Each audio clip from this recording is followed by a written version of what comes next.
காலை வணக்கம். Welcome to rose William channel. இன்றைக்கி கல்யாண நாள் பிறந்த நாள் கொண்டாடுற எல்லோருக்கும் எங்களுடைய வாழ்த்துக்கள். இன்றைக்கி வாங்க நம்ம என்ன சமையல் பார்க்கலாம். ஃப்ரெண்ட்ஸ், இது என்னதுன்னா சைவ மீன் பொரிச்சிக்கிட்டு இருக்கேன் ஃப்ரெண்ட்ஸ். சைவ மீன் இன்றைக்கி வந்து மீனில் தான் எல்லா டிஷ்ஷும் மீனில் தான் இருக்க போகுது.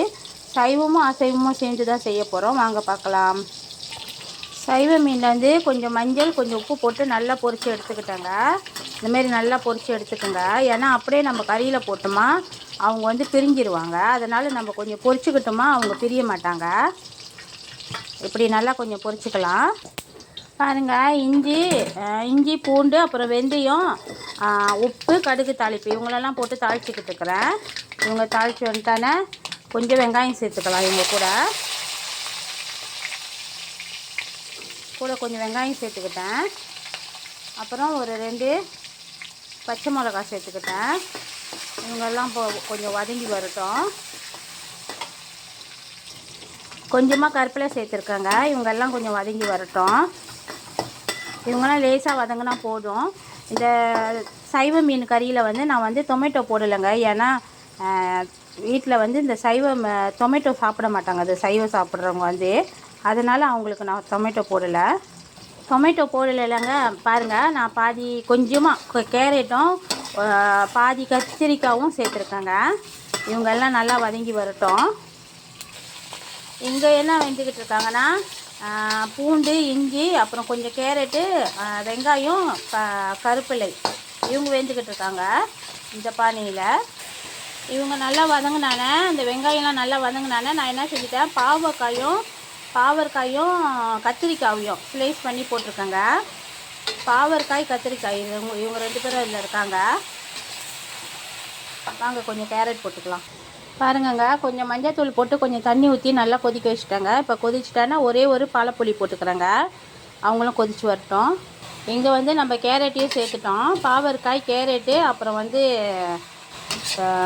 கத்திரிக்காய் இவங்க 3 பேரும் வெந்துக்கிட்டு இருக்காங்க. 3 பேரும் நல்லா கொஞ்சம் வதங்கி வரட்டும். இங்கே பாருங்கள், நான் மிளகாய்த்தூள் 1.5 கரண்டி போட்டிருக்கேங்க. மிளகாய்த்தூள் நீங்கள் வந்து ஒரு 3 பேருக்கு 4 பேருக்கு சமைக்கிறீங்கன்னா இந்த பழப்புளி வந்து 1 போட்டாலே போதுங்க. நல்லா புளிப்பாக நல்லா டேஸ்ட்டாக கொடுப்பாங்க. 1.5 கரண்டி மிளகாய்த்தூள் போட்டிருக்கேங்க.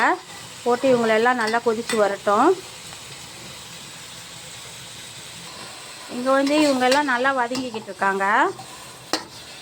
இவங்கெல்லாம் நல்லா வதங்கி வந்துக்கிட்டு இருக்காங்க. இவங்கெல்லாம் நல்லா வதங்கி வரட்டும். இவங்கெல்லாம் இன்னும் கொஞ்சம் நல்லா வெந்து வரட்டுங்க. இவங்க கூட இப்போ கொஞ்சமாக மஞ்சள் தூள் சேர்த்துட்டு நல்லா வேக வச்சிடலாங்க. பாருங்கள், நல்லா கொதிச்சுக்கிட்டு இருக்காங்க. இந்த நல்லா கொதித்து வர நேரத்தில் நான் ஒரு வெண்டைக்காய் போட்டேங்க.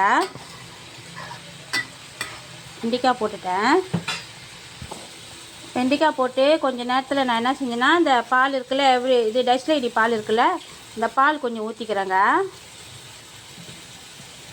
பாருங்கள், இந்தமாரி நல்லா கொதிச்சுக்கிட்டு இருக்கிற டைமில் அடுப்பை அடைச்சிருங்க.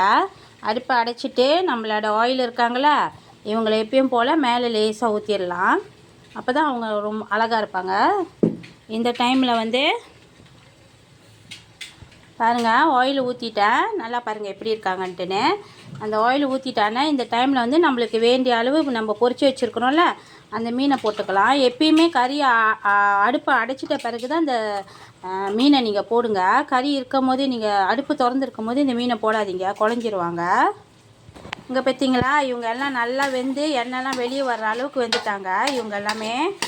இந்த டைமில் இந்த வெஜிடேபிள் வந்து எனக்கு ரொம்ப பிடிச்சமான வெஜிடேபிள் ஃப்ரெண்ட். இந்த டைமில் நம்ம எடுத்து வச்சுருக்கிற கடுகு கீரையை போட்டுருவோம் இவங்கள்ட்ட.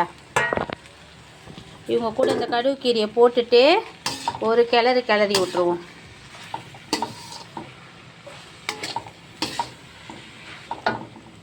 இங்கே பாருங்கள், நம்ம சைவ மீன் கறி பாருங்கள் எப்படி இருக்காங்கன்னு, எவ்வளோ சூப்பராக இருக்காங்கன்னு பாருங்கள்.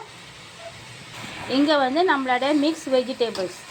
எனக்கு இந்த மாதிரி சைவரெலாம் பரட்டி சாப்பிட்டோமா, எல்லாத்தையும் ஒன்றா போட்டு கலந்து பரட்டி சாப்பிட்டோமா எனக்கு ரொம்ப பிடிக்குங்க. நம்ம வீட்லேயே எல்லாருக்கும் ரொம்ப பிடிக்கும்.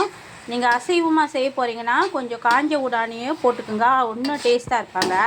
நம்ம வீட்டில் வந்து சைவம் எப்பயுமே இருப்பாங்க. அதனால் நான் வந்து சைவமாக சமைக்கிற வச்சு நான் காஞ்ச உடாலாம் போடலைங்க.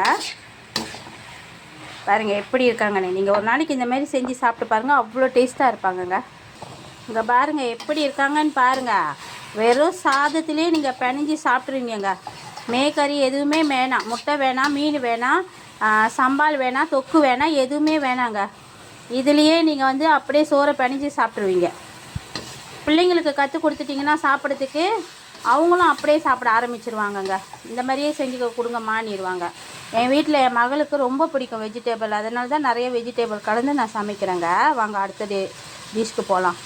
இங்கே பாருங்கங்க, இங்கே வந்து மீன் ஸ்டீம் ஆகிக்கிட்டு இருக்காங்கங்க. இவங்க வந்து பாப்பாவுக்குங்க, மகளுக்கு, அவங்களுக்கு வந்து மீன் ஸ்டீம் செஞ்சிட்ருக்கேங்க. பாருங்கள் ஃப்ரெண்ட், அதை வந்து நான் வந்து மிளகுத்தூள் போட மறந்துட்டேன், அதான் இப்போ போட்டிருக்கேன். இப்போ சைவ மீன் குழம்பு இங்கே இருக்காங்க. இங்கே வந்து கத்திரிக்காய், பாவக்காய், கேரட்டு, கடுகு கீரை போட்டு ஒரு பெரட்டல். இங்கே வந்து சைவ பொரிச்ச மீனுங்க.